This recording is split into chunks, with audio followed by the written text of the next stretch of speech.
finely bred face expressed utter scorn as he gazed at the man who spoke his name.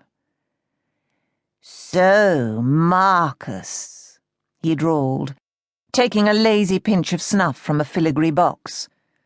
"You're back. As usual, dear fellow, you seem to be in the wrong place at the wrong time. The army hasn't done much for your manners, has it? Members only allowed in here, I'm afraid." Sebastian Corbridge broke off as the dark-haired man threw his whip aside, then covered the ground between them to grasp his blue satin lapels with both hands. "My God, Corbridge," the man grated out, "but you've got some explaining to do. Let me tell you that I've just returned from Lawning's, and I didn't like what I found there. You'd better start talking. You'd better think up some excuses, and quickly."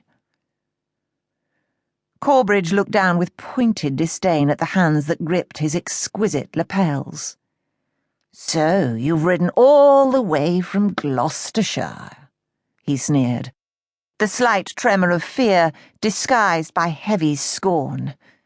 "Dear me, and there was I thinking you might have come straight from some modish salon.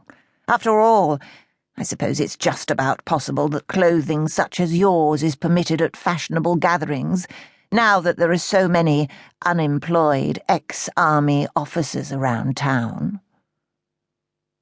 The taller man's powerful shoulder muscles bunched dangerously beneath his greatcoat, and Corbridge was lifted from the ground. "Do put me down, Marcus," breathed Lord Sebastian Corbridge.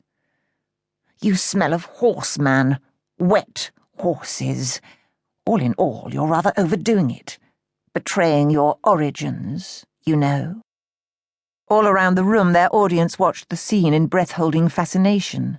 A young footman, who'd just come through from the inner salon bearing a brandy decanter on a silver tray, froze into immobility at the sight, his mouth agape, and the candlelight danced on the golden amber liquid as it shivered behind the cut glass. Slowly, the dark-haired man called Marcus let go of his victim. His steel-grey eyes were still burning with intensity, and the skin around his grim mouth was white. He drew a ragged breath. "At least, cousin Sebastian, I don't stink of trickery and theft." Nearby, an older man, whose face was red with indignation, jumped to his feet.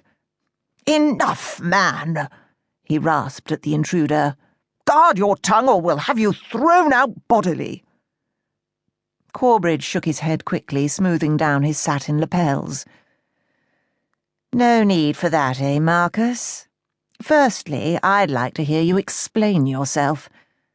And secondly, I'd much, much rather you didn't address me as cousin." "I'd rather not have to address you as anything," said Marcus. He was more in control of himself now.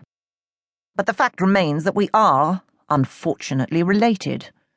And you asked me to explain myself. But first, I'll ask you this. How do you justify the fact that you've managed to rob my elderly godfather of everything? Every acre of land, every penny of savings, and above all, the home he loves so dearly?" Lord Corbridge arched his pale eyebrows just a little.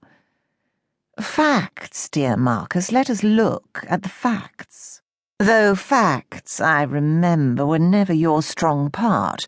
Always emotional, weren't you? Must be your unstable heritage showing through." Marcus's face darkened, and his fists clenched dangerously at his sides. Corbridge, after taking a hasty step back from him, went on hurriedly, "I've robbed Sir Roderick Delancey of absolutely nothing. I assure you. In fact, I tried to help him, tried to dissuade him from plunging into yet greater debts. Gambling is such a sad sickness, especially at his age." He shrugged, an expression of concern creasing his smooth features. "But, in spite of my every endeavour, Marcus, the foolish Sir Roderick continued to plunge yet deeper into the mire. I extricated him from the likelihood of a debtor's prison."